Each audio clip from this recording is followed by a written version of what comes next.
Welcome to this paper entitled, "What is this babbler trying to say? Finding an Anglican voice amidst the clamour of the 21st century Agora." A copy of this paper can be got from myself by email or from the organisers. The quotation in the title of this paper comes from the part of the Book of Acts, which tells the story of Paul preaching to the Greek philosophers in the marketplace in Athens. This particular passage of scripture has a distinctive resonance in our 21st century super-connected world. Archbishop Eamon Martin, speaking in 2017, defined the public square in our contemporary world as being like the ancient Athenian Agora. He described it as a place where ideas are devised, shared with others, and debated. He agreed that the public square can be understood as a space of formal political engagement, but also the workplace, the arts arena, education in the academy, and the virtual space of social media. Habermas defines what he calls the public square as meaning, first of all, a realm of our social life in which something approaching public opinion is formed. Access is guaranteed to all citizens. He describes it as the space that mediates between society and the state. Fraser considers Habermas's definition and argues that the public sphere is a theatre in modern societies in which political participation is enacted through the medium of talk. It is the space in which citizens deliberate about their common affairs, hence an institutionalized arena of discursive interaction. This paper revisits the Athenian Agora to explore what, if anything, we learn from an exploration of Paul's experience of engagement with the Greek philosophers almost 2 millennia ago. It then considers the 21st century Agora, our current complex public square, and asks what place is afforded to voices of faith in that busy, noisy place. It examines how voices of faith can engage therein, drawing in particular on the framework offered by the 5 marks of mission of the Anglican Communion. It concludes by considering the importance of an overt focus on shared, active citizenship to legitimate afresh Christian voices as participants in the 21st century public square, so that we are seen as something more than babblers and can be welcome contributors to a complex and evolving discourse.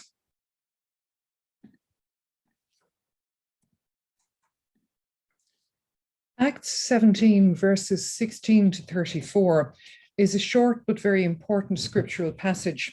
It describes Paul's arrival in Athens, his engagement with the citizens to preach the gospel, and the outcome of his evangelistic efforts. It details the manner in which various groups Paul encounters engage with that message. Some listen with curiosity, some reject and mock, a handful believe. Luke, the consummate storyteller, gives quite significant detail to us in 18 verses. The story gives us a range of characters, locations, and events. Dunn notes how Paul follows his usual strategy of going first to the Jews and the God-fearing Gentiles in the local synagogue, before moving his focus to the general population, and finally to the educated pagan philosophers of Athens. It has an array of characters, including Stoic and Epicurean philosophers, with whom Paul engages in debate, and the Council of Athens, before which Paul is brought, so that the council could explore what exactly he had been teaching. The story has multiple locations: the city itself with its idols, the synagogue, the agora or the marketplace, and the Areopagus, the location of the Council of Athens. Luke's account includes an element of tension when Paul is brought before the council with its oblique reference to Socrates. We are unclear as to whether Paul is actually having to defend himself against charges of preaching alien gods, or whether in fact it is just that the council is curious and wants to hear more. The outcome of Paul's efforts is not particularly successful. Luke reports a small number of named converts, while many of the philosophers mock or reject his message. Mockery of him and of the gospel message by the Athenian intellectuals is mentioned more than once in this passage. The Greeks were focused on the primacy of human wisdom, so Paul's message ran contrary to their philosophical focus. Luke, the author of Acts, has a narrative style that avoids giving extraneous detail, so it assumes quite a degree of cultural knowledge for the modern reader.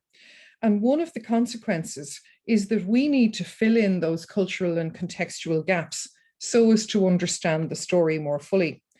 Readers of Luke's work at the time of writing would have been familiar with motifs about Athens used by the author. It is important to be aware of what the city represented in the ancient world in order to properly understand Paul's visit there and the speech that he makes in particular. It is important to read his speech to the Areopagus in context. Of course, at the time of Paul, Athens, though somewhat faded from its former glory, was still at the heart of both Greek culture and the culture of the wider Eastern Mediterranean. It remained a center of learning and a home of the philosophical schools. In fact, you could liken it to Oxford or Cambridge today. Teaching by philosophers and others took place in the Agora and tended to involve debate and dialogue rather than passive listening. At the time of Paul's visit, Athens was no longer an independent city-state, but it had retained a certain autonomy within the Roman Empire and held on to its reputation as the intellectual heart of the empire. It also held on to its 100-member council of Athenian elders, and these met at the Areopagus and bore its location's name. The council had lost much of its original power, but it did continue to function under Roman rule and retained certain of those functions at the time of Paul's visit, including the maintenance of the city's religious customs. Ancient Greek religion was polytheistic. The city of Athens was full of statues and altars to a plethora of deities. We know this from Luke's description of Paul's distress at the sight of so much religiosity. Commentators make it clear that Athens was full of such religious paraphernalia. There is debate among commentators with regards to Paul's specific reference to the altar to the unknown God at the opening of his speech. Dunn notes that Paul uses this to compliment his audience. While some commentators doubt the existence of such an altar, others take a different view, arguing that there is evidence from antiquity of the existence of such altars. Tertullian and Jerome confirm that Athens had altars to unknown gods. The people of Athens were both deeply religious and deeply curious about ideas or beliefs, and they enjoyed novelty. Philosophers and preachers engaged with the curiosity and thirst for knowledge of the people of Athens in the Agora. Debate and dialogue were common behavior, especially in Athens. This was where Socrates and the great philosophers of antiquity had taught and debated with their listeners. Their method was one of critical, didactic give and take, along with the attentive listening by each party that such intense interaction entails. And it is important for the modern reader to be aware of the fate of Socrates 450 years before Paul's visit. He was executed after being condemned by the Athenian council at the Areopagus for preaching alien gods in Athens. Luke uses the contemporary reader's knowledge of this event to add an air of tension to his account of Paul's visit to Athens, with the ambiguous reference of him being brought to the council to explain his teaching. At the time of Paul's visit to Athens, the preeminent schools were the Stoics and the Epicureans, both of whom had subsidized teaching chairs in Athens. Luke notes that philosophers from both schools were among those with whom Paul debated in the Agora. Now, the Stoics were the larger of those two groups at the time of Paul. They were pantheists who argued not only for the link between all of humanity, but a link between human and divine beings. They spoke about God using personalized language of friendship. They saw themselves as defenders of Greek tradition. The Romans appreciated the Stoics, in part due to their ethical stance, and the general population regarded their view of religion as more acceptable than that of the Epicureans. The Epicureans were mainly aristocratic and primarily engaged with the intellectual elite. They expressed indifference to gods. They were deliberately impious and regarded all preachers of beliefs as charlatans to be tackled and to be mocked. The Epicureans regarded religion as something from which humanity needed to be released in order to free them from the fear of death and the afterlife. Given their rejection of religion and of preachers, it is most likely that they're the ones who mocked Paul as a babbler. Acts was originally written in Greek. In direct translation from Greek, the word spermologus is translated literally as seed picker, but the NRSV and NIV have it as babbler. The idea of being a seed picker is highly pejorative, especially in the context of philosophical debate, because it means someone who hops from idea to idea without understanding or depth of engagement. Both Paul and Luke operated comfortably and knowledgeably in their Jewish culture, but were equally at ease in the Greco-Roman culture of the Roman Empire. Paul's letters show his expertise and loyalty to Jewish scripture, but it's true to say that he's also grounded in Greco-Roman culture. Marshall notes that recent academic debate has highlighted the link between the Hellenistic focus of Paul's speech in Athens and the Hellenistic Jewish propaganda, which expressed Jewish beliefs in a Greek form. Hainchen notes that at the time Paul was preaching the gospel, it was normal practice to go first to the Jews and the God-fearing Gentiles in the synagogues.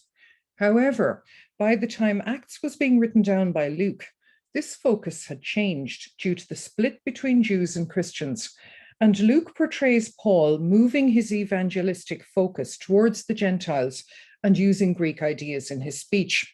It is important to be sensitive to the way Paul is presented as comfortably existing both in the Jewish world and the Hellenistic world. Various commentators argue that Luke had a particular focus on the importance of mission to the Gentiles and the extension of salvation to all. Therefore, it suited Luke to present Paul as being comfortably in control of the debate with the Greeks. Witherington argues that the speech at the Areopagus is regarded by many scholars as one of the most important in all of Acts, as well as being one of the most developed. There are just 3 lengthy evangelistic speeches by Paul throughout Acts, one to Jews and God-fearing Gentiles in Acts 13, one to ordinary pagans in Acts 14, and this one in Acts 17 to the educated elite of Athens.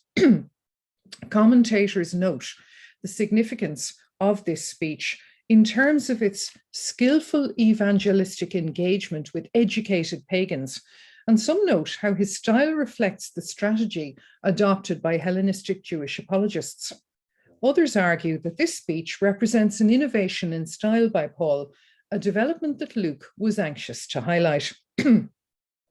Paul's speech demonstrates his knowledge of Greek philosophy, Greek ideas, and Greek poetry, and he uses the ideas that are familiar to those listening to him in order to engage them and to communicate effectively with them.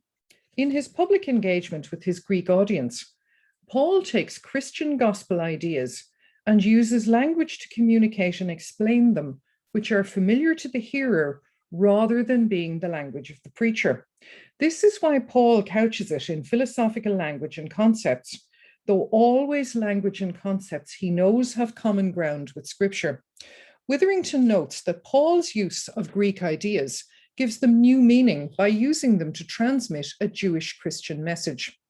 Thomas argues that while Paul begins the speech with ideas familiar to the Greek audience and in common with his own Jewish Christian culture and faith, he must remain faithful to the gospel message itself. Ultimately, this causes many of his listeners to reject what he is saying because it runs counter to what they know or moves beyond what they can comprehend. Scholars differ as to whether this speech is purely Pauline, an invention of Luke, or a summary of a sermon delivered by Paul in Athens and given a Lucan accent. Bock regards Luke as a careful ancient historian and argues that while he tends to be selective, he is not inaccurate in what he presents. He further claims that the limited success Luke reports in terms of converts gained in Athens makes it the more likely that the event really took place as reported. So what does our trip back to the Athenian Agora teach us? Bevins and Schroeder argue that we can learn from Paul's encounter in Athens about gracious encounter beyond one's own culture and comfort zones. This enables us to intentionally welcome and include all who we meet on their own terms. I argue further that it enables us to welcome and respect without the urge to convert. We can invite people to come and see without any expectation that they should join us, through making all abundantly welcome. Let us examine and consider what we learn from Paul's strategy and can adapt for our engagement in our 21st century Agora. Stott comments on Paul's gifts of rhetorical flexibility. He argues that contemporary Christians are called to develop a similarly flexible approach so we can share voices of faith with those around us. Christians need to be capable of communicating faith in a church context, but modifying how they communicate to suit other informal spaces or indeed other formal spaces. Stott regards the nearest contemporary equivalent of the Agora in Athens to be the university. This is now the space where the current intellectual elite is located. Such a space needs both formal and intentional informed engagement alongside formal communication that engages with the university in the erudite formal language of that space. The university is a space where ideologies, philosophies, concepts, and policies that run counter to or indeed are openly antagonistic to Christianity are prominent. This context needs Christians who are willing to engage in the robust cut and thrust, no holds barred style of debate of that context. Stott reminds us that Christ calls human beings to be humble, but not to stifle their intellect.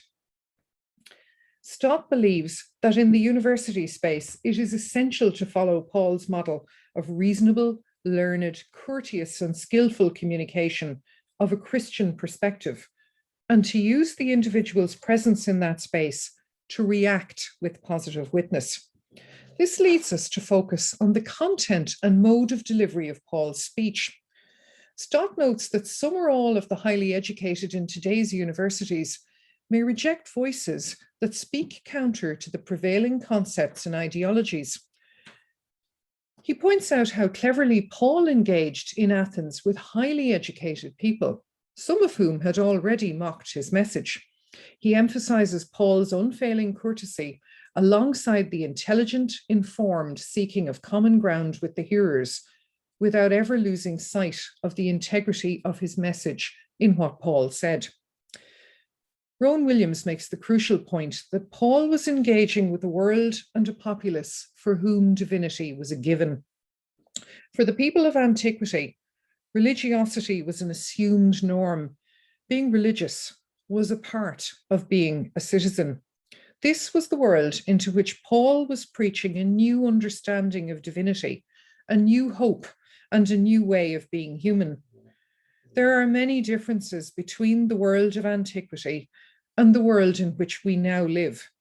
But the crucial one for our perspective as people and voices of faith is that Paul's world of antiquity was inherently religious, while our Western European world is formally and ardently secular.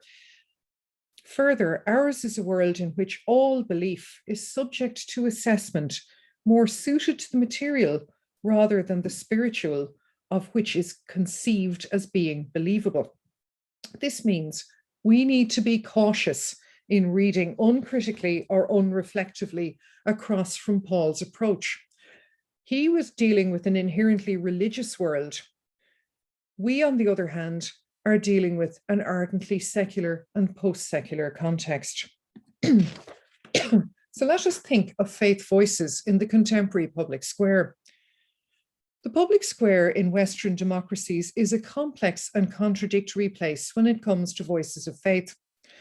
Williams notes that the Western idea of the public square has become increasingly synonymous with secular liberal democracy.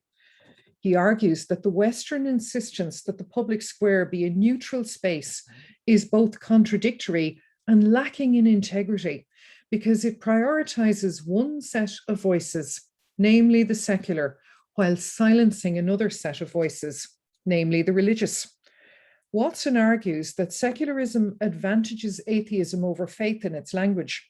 It posits atheism as the default setting. Watson claims that there is an inherent difficulty with and an unfairness in this. Secularism claims to embrace difference, but does so by banishing specific identities and views from the public square, rendering them other, and attempting to silence them. Habermas outlines how, in medieval times, the church, the princes, and the nobility were the only authorized voices in the public sphere. In the contemporary secular democratic state, the significance given to human reason and rationality allows for the separation of church and state and relegates religious beliefs to the private sphere. Habermas argues that because the state prioritizes the secular in an attempt to treat all its citizens equally, religious members of society experience a type of cognitive dissonance in order to cope with hegemonic secularism, while their secular counterparts have no such challenge.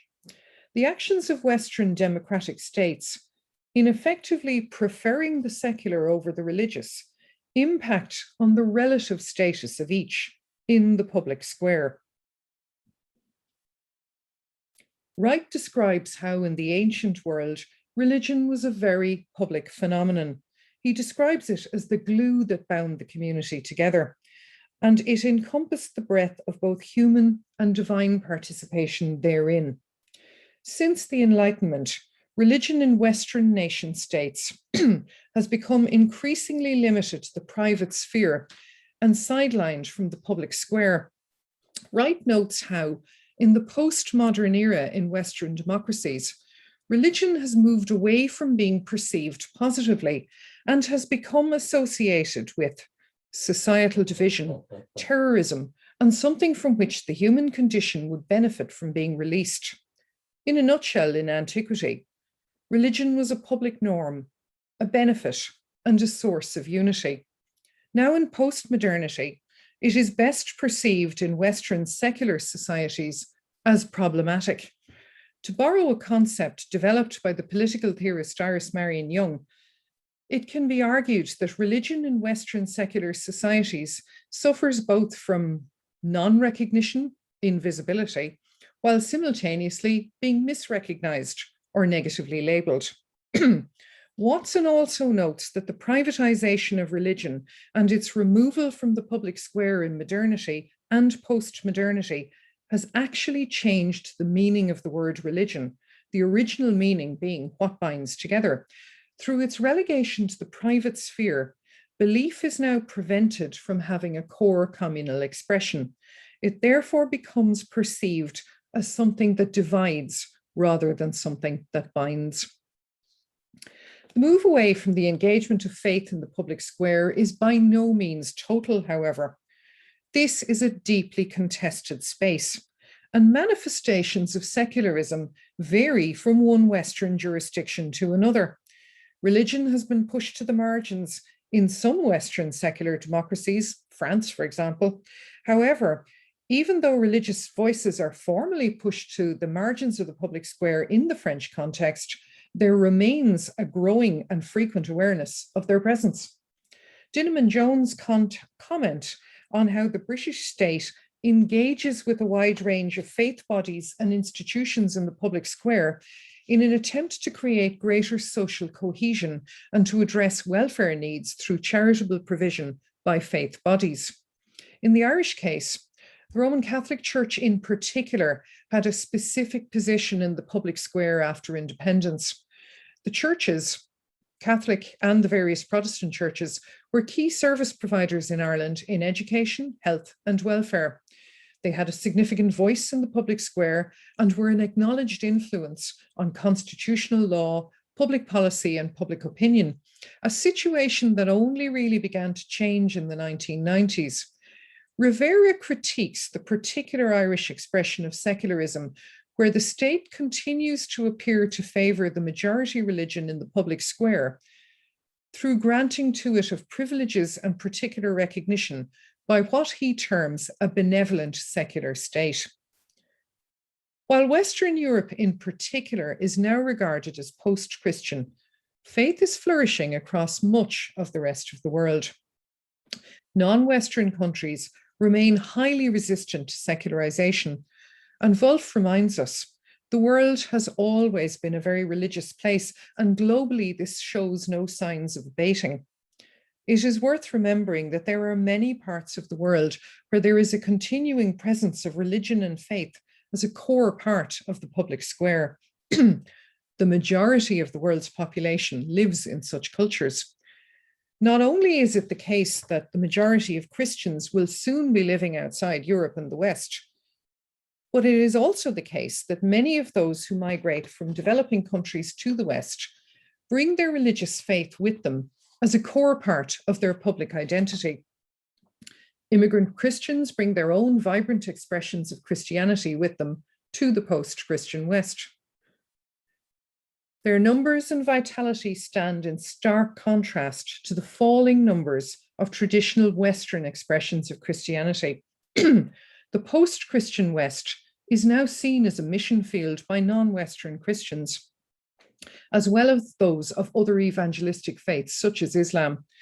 The high level of contemporary global migration means that secular Western democracies are countries of destination for increasing numbers of people from other parts of the world still deemed to be pre-secular. This in itself creates another layer of tension in the Western public square, because the newcomers transferred an expectation and assumption that their religion is part of their individual and community identifier and is also a public norm for them. These newcomer voices of faith have no experience of being silenced in the public square. They have no experience of faith being relegated to the private sphere.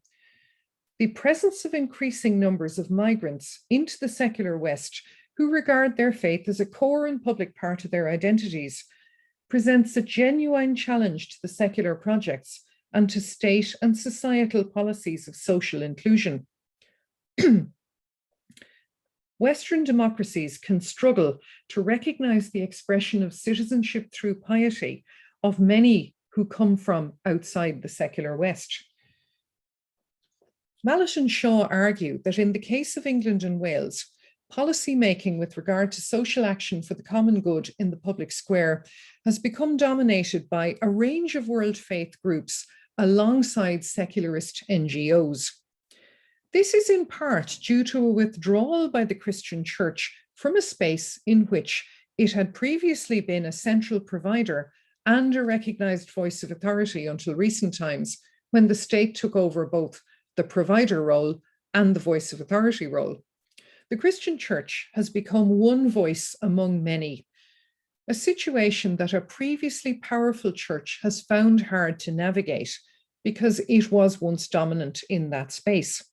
Thus, it can be argued that the Christian Church has contributed to its own silencing through lack of confidence about expressing its own voice amidst the clamour of the 21st century public square. Walls argues that the presence of a multiplicity of voices and cultures of a variety of belief has the potential to unleash a creative theological encounter. However, Warner issues a warning in this regard. The return of religion to the public sphere is as one voice among many, with the former authoritative decrees of an official religion shattered into many, often contradictory rival spokespersons. The Christian faith once had an authoritative voice in the public square, but now there are multiple voices representing multiple beliefs, clamoring for the position of authority previously occupied by the Christian Church. The right of Christian churches to speak into the public square, whether in Ireland or elsewhere in secular Western democracies, as well as the provision of services like education in that space, has become increasingly contested, both by voices of other world faiths and by voices of secularism. And what of Irish Anglicans, a small minority in the Irish public square? The Protestant minority learned to keep a low profile after independence. The poignant story is told of Archbishop Gregg, who was Church of Ireland Archbishop of Dublin from 1920, going in to see the new Irish Free State government leaders to ask, "Do you want us to leave?" Few Protestant clergy spoke into the majority public square in the way that their Roman Catholic counterparts did, with a few notable exceptions after independence. In general, those Anglican voices tended to be focused inwards within the minority boundary. Griffin documented the fear of putting their heads above the parapet and drawing attention to their difference that characterized the Protestant minority experience post-independence for many. However, it's important to note that Ida Milne describes a different and more positive experience of community integration through local engagement in GAA and farming activities. The Anglican voice, occasionally heard in the public square of post-independence Irish society, tended to be a decidedly secular voice, represented by a handful of notable laity: Senator William Butler Yeats, Senator David Norris, and the essayist Hubert Butler. With few exceptions, however, the small Irish Protestant minority in post-independence Ireland remained largely within the separate spheres supported by the state and with an inward focus on its own community's needs and cultures, rather than having a consistent presence in the public square of an emerging independent nation. In that sense, it can be argued that Irish Anglicans experienced a double silencing in the public square. This was both the partly self-imposed silence of a small minority not wishing to raise their heads above the parapet, and the broader silencing of previously dominant Christian church voices by an increasingly secular and increasingly educated and independent population. Finding ways to express these particular voices in the public square is therefore a complex task. And it's one where Paul's experience and strategy in the Agora is particularly useful. After all, he spoke as one from a small minority into a clamour of competing voices. As we have noted already, he did so both through intellectual capacity to use shared language and ideas, and through a courteous, respectful approach to the other. Jackson has observed that Anglicanism is always in a minority in every geographical location where it is to be found. This gives the Anglican expression of Christianity an interesting global perspective. It also means that Anglicans across the world share the need to speak into the public square in order to express and explain their spiritual outlook to other Christians and to adherents of other world faiths and to secularists who are all their co-citizens. The 5 marks of mission were developed in 1984 by the Anglican Consultative Council as a mission statement for the global Anglican Communion. The 5 marks are presented as follows on the website of the Anglican Communion. First, to proclaim the good news of the kingdom. Secondly, to teach, baptize, and nurture new believers. Third, to respond to human need by loving service. Fourth, to transform unjust structures of society. And fifth, to treasure and safeguard the integrity of creation and sustain the life of the earth. The 5 marks have been adopted by provinces, dioceses, and parishes across the global Anglican Communion as a way of holistically expressing the focus and commitments of the discipleship of the Church and its membership, as well as expressing a commitment to engage with the wider world and contribute to the public square. Hodgson notes that the 5 marks have the advantage of being easily understood by people regardless of age or background, and it is a framework that has become equally popular with other Christian denominations. But mission is about more than proclaiming the gospel. It's also about how Christians live as citizens in the world and how they engage with those around them. In this context, the 5 marks offer a framework for how Christians engage with their world, including with those of other beliefs and no religious beliefs.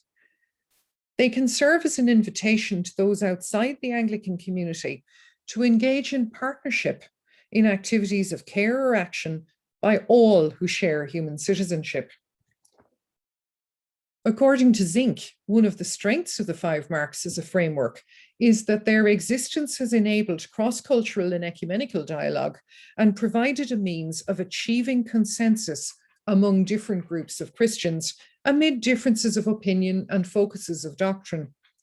The Diocese of Dublin and Glendalough have been using the 5 marks as a framework to support discipleship development since 2014, when they shared the Come and See approach based on the 5 marks with the Anglican Diocese of Spain and Portugal and Jerusalem.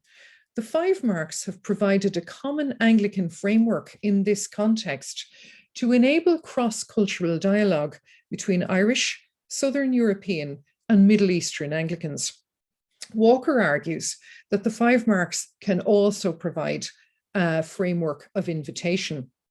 He notes how they can guide people within the church to identify areas of engagement and action that can include rather than exclude those who are on the margins of church or in these outside traditional church, to participate in what is the broadly defined social mission of the church, but is also the social mission of good citizens.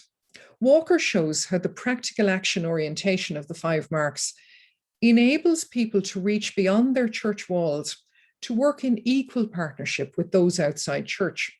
This is possible because the 5 marks show the shared concerns of church and the wider society for ecology, social justice, personal development and flourishing across the generations, the universal need to care and to be cared for. The 5 marks, therefore, offer Anglicans a framework through which they can analyse their own beliefs and practices and also communicate these into the public square in partnership with those of other faiths and of no religion. In recent years, Anglican churches in various jurisdictions have used the 5 marks to frame educational initiatives focused on shared social action with children and adolescents that are primarily invitational, recognizing that many children in Anglican schools are neither Anglican nor Christian. The purpose of these initiatives is not to convert, but enabling the sharing of common ground of concern and interests. There are a couple of different examples. The Anglican Church in New Zealand has developed an online schools resource based on the 5 marks, and the Church of England has developed materials also based on the 5 marks, entitled RE with Soul, to facilitate inquiry-based learning in primary and post-primary schools, to deepen understanding, to stimulate action, both within school and beyond school. These kinds of materials are intended to be invitational, providing a focus for those who are part of the Anglican Church to engage with those outside the church as equals in citizenship, with equal concerns for undertaking action for the common good. So finally, we conclude this paper by going back almost 2 millennia to the Athenian Agora to explore how Paul gave voice to his faith in a space with many competing gods and philosophical perspectives. We saw how he used his cultural and intellectual knowledge of that context to express his voice using words and concepts that were at least partly familiar to his listeners, in the hope of participating in the dialogue and the debate of that space. We also saw that his efforts did not yield huge success. He did not convert the Stoics and the Epicurean philosophers, who were steeped in Greek ideas about the nature of wisdom, human life, and divinity or lack thereof. While many commentators liken today's public square, and in particular today's university, to the Athenian Agora, others remind us that comparisons will only take us so far. Our 21st century clamour in the public square, especially in Western democracies, has a deeply secular bedrock, now in real tension with its post-secular globalized citizenry. Whereas belief in deities and an understanding of the benefit of religions as unifying structures underpinned the culture of the classical world and its public spaces. We explored the nature of the 21st century public square and the particular challenges that Christians have in being heard in the Western public square. We recognize that part of the problem for Western Christians is our own self-censoring. in part through lack of experience of being part of the clamour where once only a few voices were heard. But it is also a consequence for us as individuals of having internalized the Enlightenment idea that religion belongs in the private sphere. And this has given us reticence and perhaps even embarrassment to speak out publicly in a voice of faith. We see no such reticence in our fellow believers, whether Christian or members of other world faiths, who as a result of globalization have come to live and work among us. We've noted the particular situation for Irish Anglicans and other members of Reformed Christian denominations who are a minority in the Irish context. Being a small minority with particular perceived cultural baggage since independence, turned eyes and voices inwards within the community rather than seeking any voice in the public square. We looked at the 5 marks of mission of the Anglican Communion and noted how they have been evolved as a means of engaging as citizens of faith in the public square to address shared goals for the common good. In this way, we noted that the 5 marks have the capacity both to enable individual Christians and Christian communities to reach out invitationally to other faiths and to those of secular humanist beliefs to work together to achieve common goals. They provide a reason to speak and to act collectively in the public square because of their focus on shared interests. They are a framework for enacting public Christian citizenship, as well as being an invitation to fellow members of the public square to work collectively without their feeling that they are being evangelized. And in this sense, we're in a very different space to Paul. We intentionally either invite others to join with us, or indeed we seek to join with them in pursuit of goals that are shared and give expression to a common citizenship. We also invite them, if they wish, to come and see how we live, how we act individually and indeed as communities of faith. However, we recognize that preaching into the public square is likely to go either unheard in the clamour of multiple voices or to go unheeded as irrelevant in a secular, post-secular Ireland. Ultimately, others can only take up the invitation to join us if they see that the faith we express with our voices makes a difference to how we live in the world and how as citizens we impact our environment and our fellow human beings. I leave the last words to Tertullian, who imagined the pagans looking at their fellow Christians and saying, "See how these Christians love one another." Our voices and our actions in the 21st century public square need to express the love that is at the basis of the gospel if we are to convince anyone to come and see and potentially to stay with us. Thank you.